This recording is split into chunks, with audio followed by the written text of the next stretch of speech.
Hello,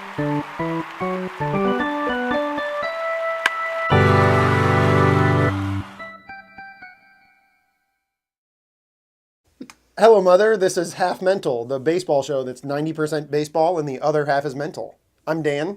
And I'm Holt, and we're here to talk about the championship series. Yeah. We're going to review the championship series. We're going to talk about the World Series. World Series preview. Which is crazy. The Los Angeles Dodgers have advanced to their first World Series since 1988. And the Houston Astros have advanced to their first World Series since 2005. That's true. For the third consecutive year, we are guaranteed a World Series champion that has been in a drought of 25 years or longer. Okay. So the Cubs won last year. Who would have won in 2015? This is bad. This is going to make us look bad. Royals. Okay. Yeah. That wasn't so bad. Let's talk about the games that have happened. Yes, I was just going to say that. And I think let's start NL this time. Okay. The Dodgers defeated... Go Cubs, go!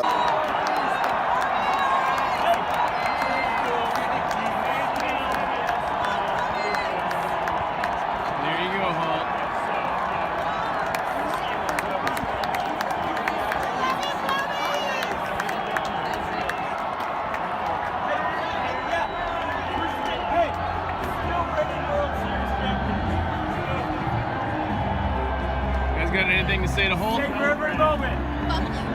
Fly the L! Yeah, no shit. Man. If you're watching this show, you're a fan of the game. You know that the Dodgers won 4-1. Could have easily been 4-0, I think.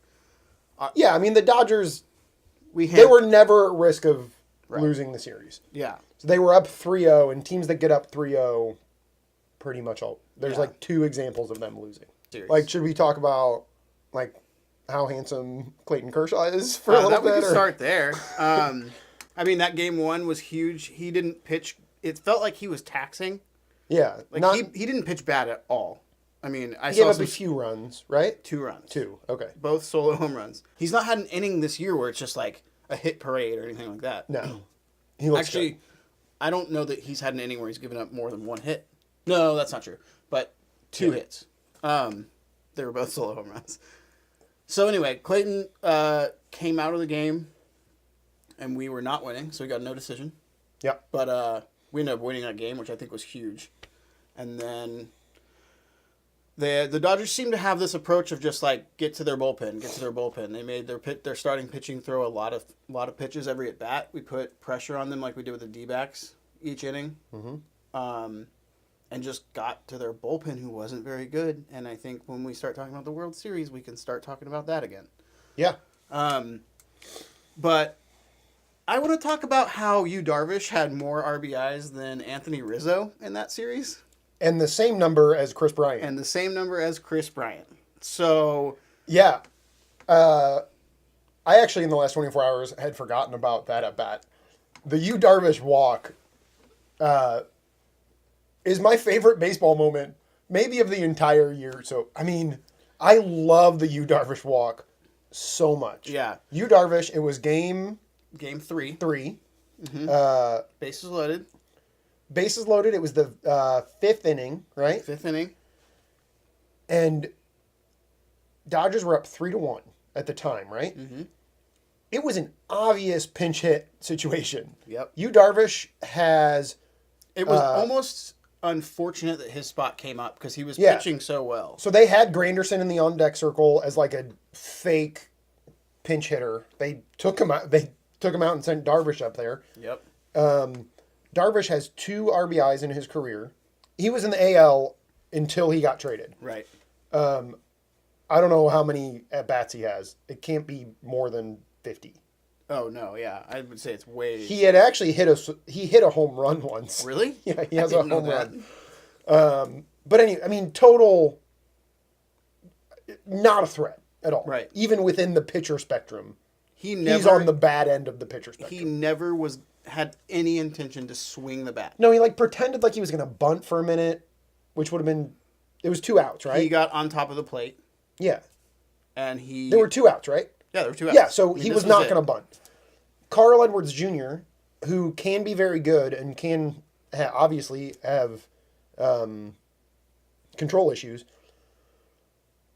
just can't find, throws balls against him. And I think after every ball, somebody came out and talked to him. Yeah. And the announcers were actually all over this. And I love to hate on announcers, but the announcers were like, this does not help this guy.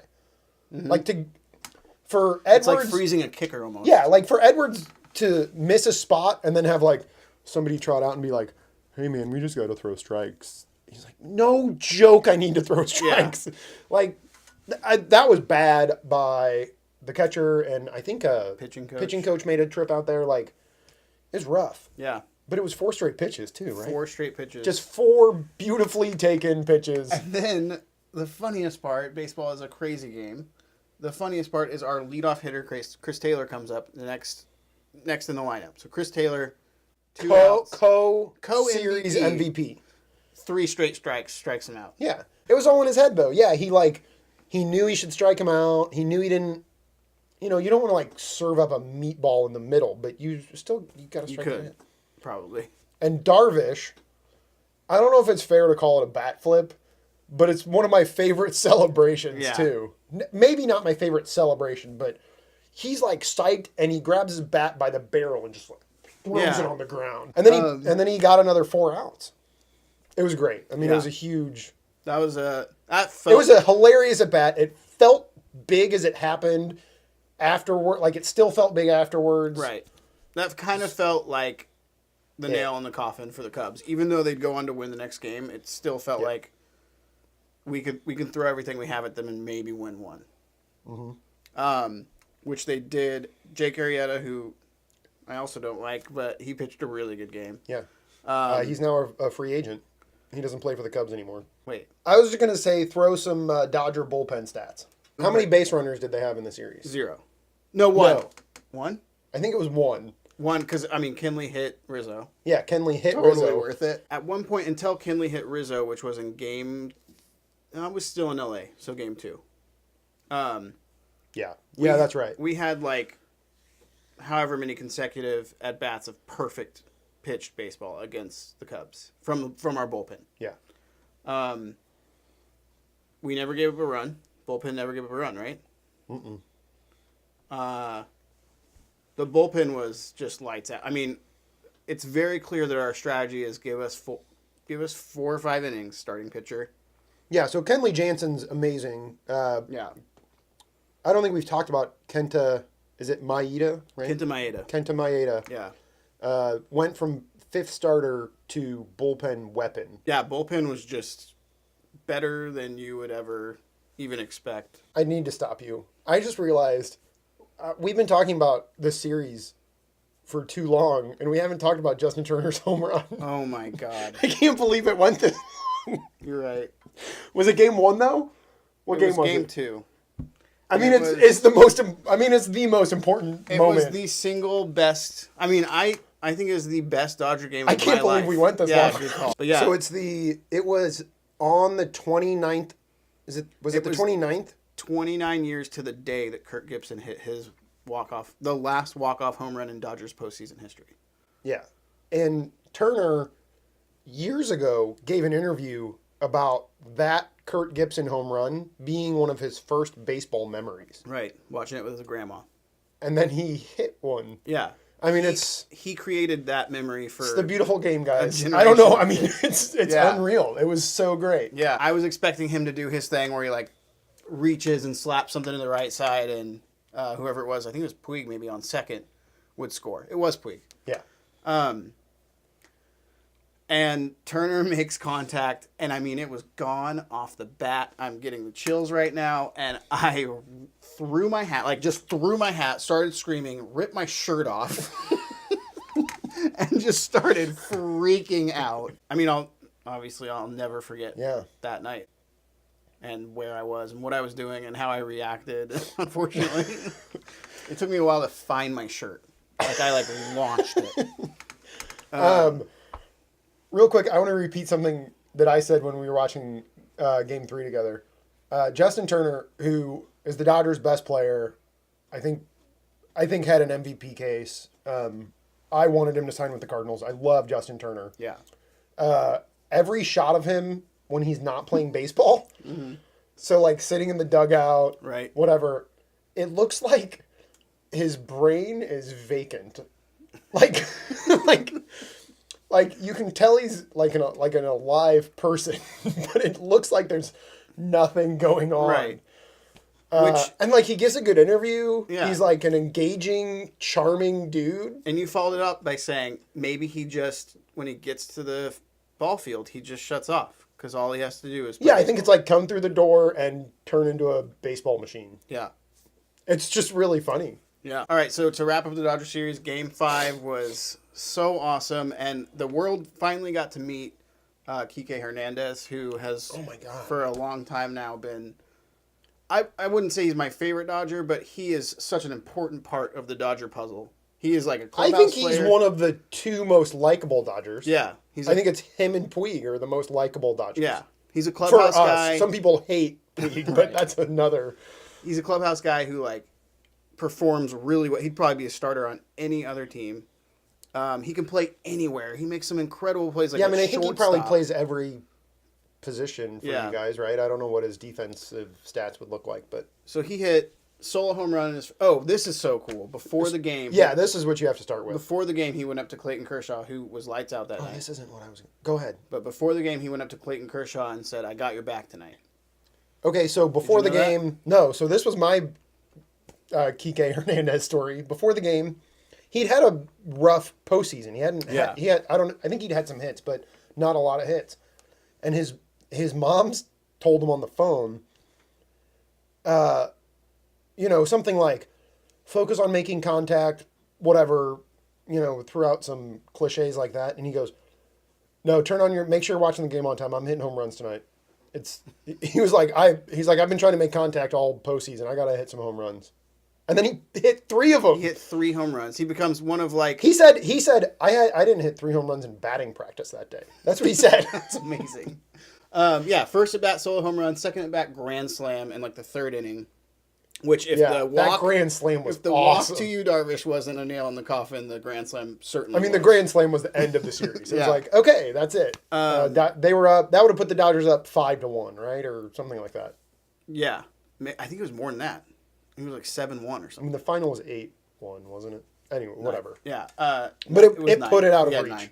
9. And then he hits another one. So he hit 3 home runs. He becomes like one of 3 or 4 players to hit 3 home runs in a championship series. Yeah. Game. Kike Hernandez in one game, in Game 5, had 7 RBIs. And the Cubs scored 8 runs in the entire series. In 5 games. Yeah. Yeah. And I do think we need to mention really quick on the Justin Turner thing, what he is doing. We did kind of glaze over it. What Justin Turner is doing in the postseason is incredible. So his career postseason, I think it's OPS was the stat I saw, which is on base plus slugging percentage. Right. Is 3rd behind Babe Ruth and Ted Williams. Yeah. Right? Yep. It's real good. The guy's real good at baseball and has performed very well in the playoffs. Yeah.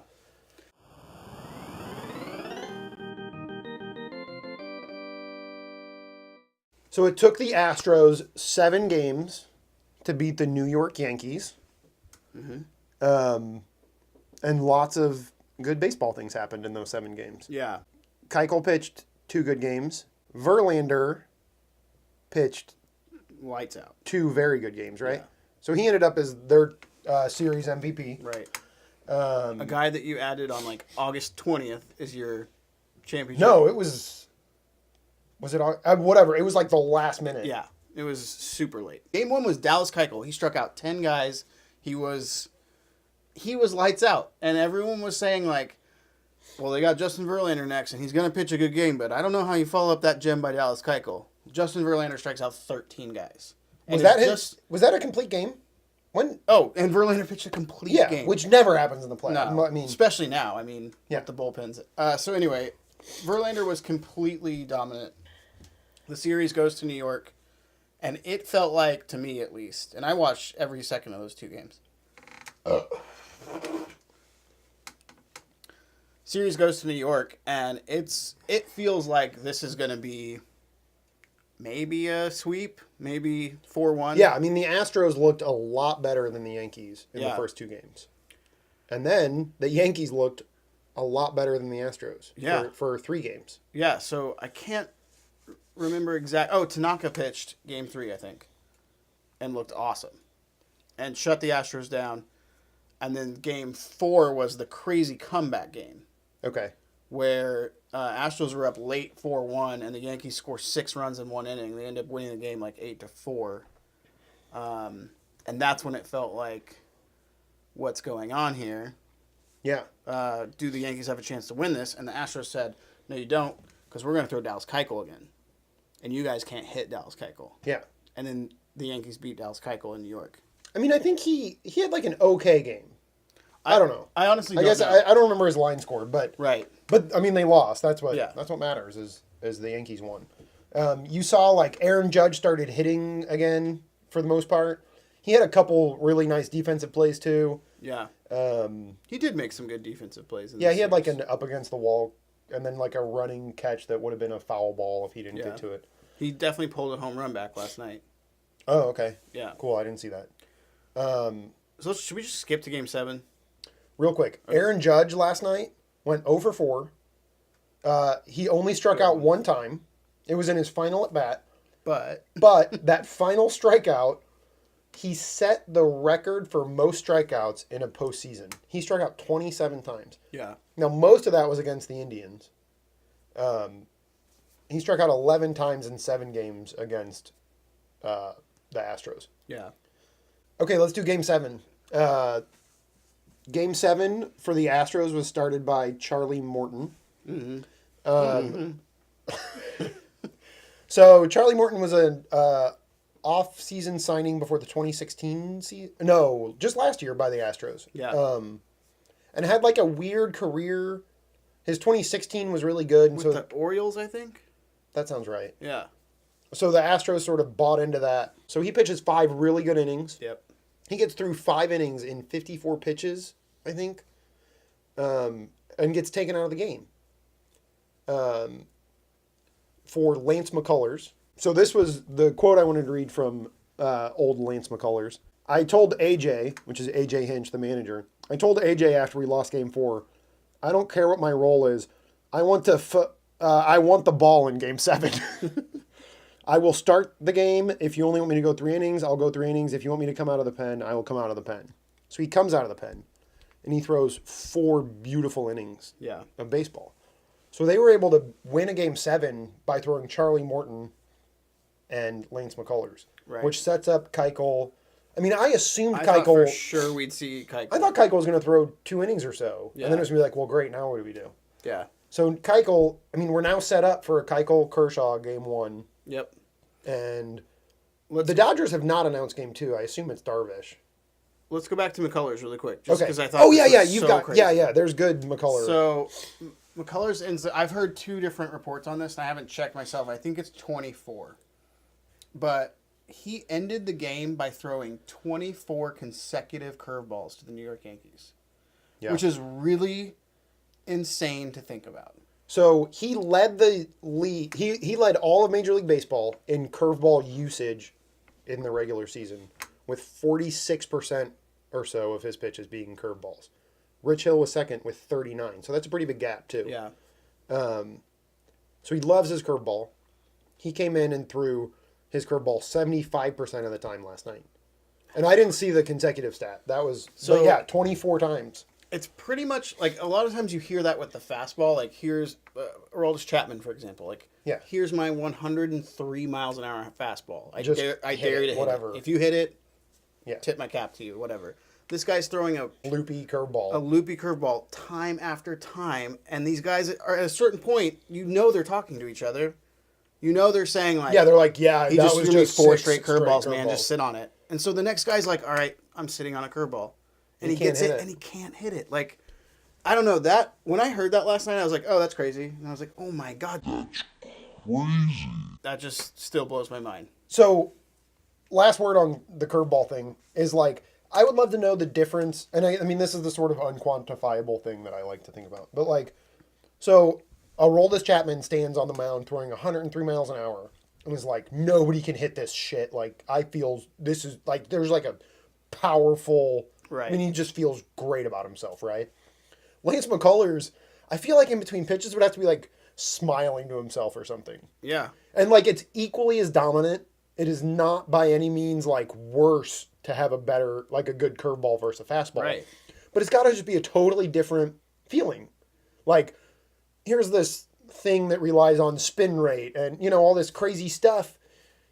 And like they still can't hit it. And I feel like he probably like gets the ball back from the catcher and turns around and is like, Yeah. Yeah. It's just so funny. You almost rely a little bit more. I mean, you do. It's a little bit more deception than it is. The curveball is meant to fool people. Right. They don't know. It buckles people's knees. But, like, he wasn't fooling anybody. It's just they, for some reason, can't hit his curveball. Yeah. Cool. You said that well. I mean, that's the coolest part to me. It's like at a certain point, they're like, he's going to throw you that curveball. Yeah. Whether or not because you don't know. He could come at you with the fastball.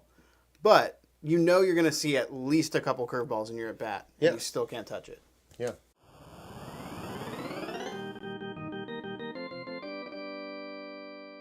World Series. So let's go back to what you said about Game 1 really quick, which is nuts. Clayton Kershaw versus Dallas Keuchel. Yeah. Keuchel won the 2015 Cy Young, as did Clayton Kershaw, right? Yeah. So, it's a great matchup. Yeah, I mean Kershaw Keuchel is going to be a crazy matchup, and then we'll go. I don't know what we're gonna do. I mean, Darvish will pitch. He'll be set up for Game 2, right? Rest wise, and I mean they've had plenty of rest. Yeah, but right? so will Rich Hill. God, I think they're. I mean, they have not announced as of taping. They haven't announced. Who's home? Dodgers. Yeah. So this is another good one. So yeah. Dodgers are home for the first 2. We'll do 3 in Houston, and then the final 2 back in. Yeah, and this postseason, the home team has won like 78% of the games. It's totally unprecedented. Usually, the home team in the postseason wins like slightly over 50% of the games. It's not really all that significant, historically speaking. But teams this year have feasted on it. Whether that's meaningful or not, see, that's hard to say. But I'm tempted to go Rich Hill in Game 2, and then because I think that the Astros' Achilles heel going into this series is it looks like they can fucking hit you in the mouth for 2 games. And I'm not saying with Keuchel and Verlander. Right. So maybe 4 games, which is all they need. But you're pitching one of those guys on short rest. So fortunately for us, those 2 games are going to be at our place. Right. So those 2 games where they could really inflict some damage on us are in LA. We've also got some guys that can inflict some damage too. So we're throwing Kershaw Game 1. So I'll be happy, and I can't believe I'm saying this, but I'll be happy with a split in LA. Yeah. I think. Yeah. So here's my official prediction. I think the Dodgers win the World Series in 6 games. They'll win it back in LA on Game 6. Okay. I think the Dodgers will win. I think that's probably about right. I think I'm comfortable with Dodgers in 6. When you like really line them up, it almost feels like, I mean, the Astros are obviously super talented. Yeah. But it like you line them up and it's like, okay, like if you do like a position by position breakdown, I think you would pick the Dodgers most of the time, but only by like this much. Right. And so then it's like, I mean, it just comes down to what's really obviously going to happen. Yeah. It's not like, I mean, the Dodgers are not far and away more talented at any position. Not. I mean, I know I haven't talked much about the Astros in this initial launch season of Half Mental. Yeah, you kept refusing to acknowledge they're the last team I wanted to see in the World Series. Yeah. Given we made it, and now here we are, and we're playing the Astros. Offensively, they scare the shit out of me. Defensively, I think they scare the shit out of me for 2 games, and then it's kind of a question mark. And I also think the Dodgers. What does that mean? I don't know what that means. They're starting pitching after. Oh, you're counting starting pitching as the defense. Okay, I'm sorry. Okay. So I'm talking. No, that's good. That's appropriate. Yeah. I just wasn't on board. I think that if the Dodgers approach this like they did the Cubs, which was not long ago. Same coaching staff. Yeah. The goal is that we run their starters out. Yeah. And we get to the bullpen. It's mission, get to the bullpen. So yeah, Houston's bullpen is like good but not dominant. Right. They don't have Kenley Jansen. Right. They don't even Lance McCullers might be that Kenta Maeda, Right. but he might also start Game 4. Every time I watched their closer come in this year in the postseason, Giles, he gave up, if not runs, base runners. You know, like Yeah. and He's like beatable but Yeah. good. If so that in makes sense. in a super close game, I like our chances against their closer. Yeah, if it's like tied in the 8th inning, Right. Dodger fans should feel pretty good. So I just think our bullpen too. I mean, when you compare bullpens, we win that one. Yeah. I mean, offensively, they might be a better team than us. I just think it's such an interesting. I mean, Corey Seager is back for the World Series. Is that confirmed? I don't. Yeah, I think so. I think we're gonna DH him when we're in Houston. That's my guess. Interesting. Okay. So Corey Seager, the Dodgers starting shortstop all year, did not play in the championship series because of injury. Right. He's also like maybe their second best player. Arguably, yeah, he's one of our best in the discussion of best player for sure. So Houston, I mean, they're just such interesting teams to play each other.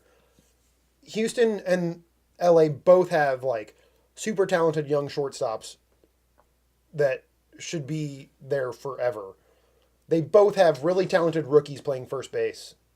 In Yuli Gurriel, Right. who is super good. Yeah, his hair is crazy. And has the hair that Right. everybody loves. Hashtag surrender to the flow. Yeah, surrender to the flow. Little throwback. And Cody Bellinger at first base. I mean, you just kind of go through and it's just like, Right. I mean, they are mirror images, but I think the Dodgers are better position by position, but it's just like their stories are like almost Right. intertwined. And And a lot of it is that they are both really smart baseball clubs. Like their front offices are very smart, and the Dodgers more so have spent money. But I mean, the Astros have not been afraid to spend money in the last couple of years. Now that Right. they've seen that they're on this cusp, I mean, even Yuli Gurriel was a big international free agent, and they spent money on him. They spent money on Josh Reddick, one of their starting outfielders. Evan Gaddis is their DH and catcher, and he Right. costs some money. You know, I mean, you go through and they have signed free agents when they need to. Yeah. All right, so I got Dodgers in 6, which is awesome. That has them clinching the World Series back in LA, Yeah, which would be cool. I'm comfortable with the Dodgers in 6. I wouldn't be surprised if it goes 7. Yeah, you should you should say what you think. Yeah, I mean, I think I'm doing that. Okay.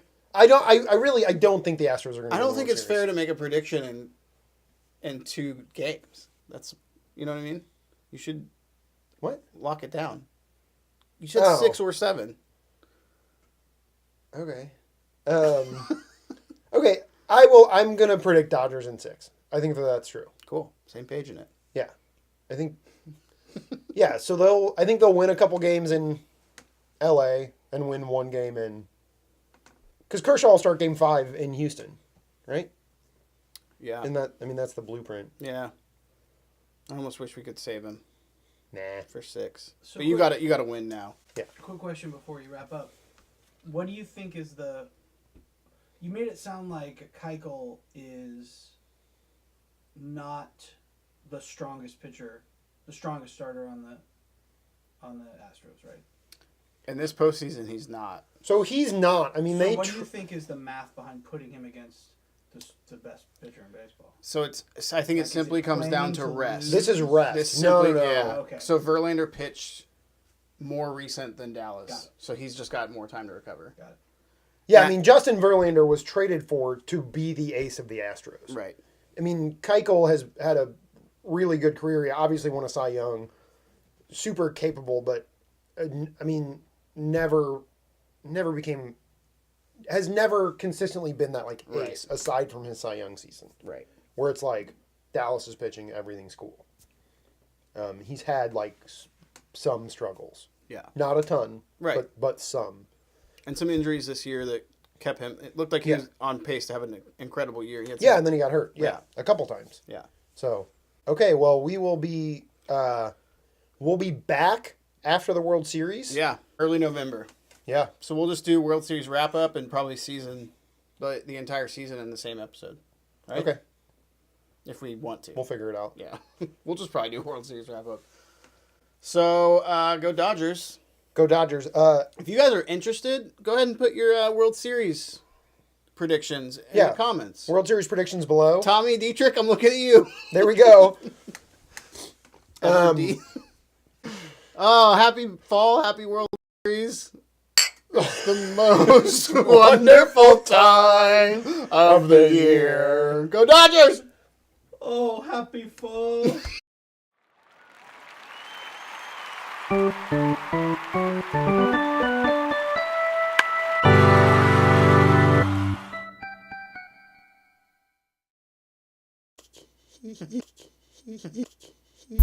Did you hear?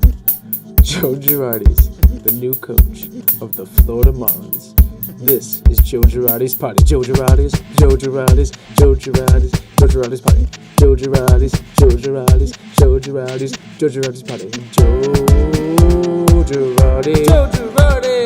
This is Joe Girardi's party.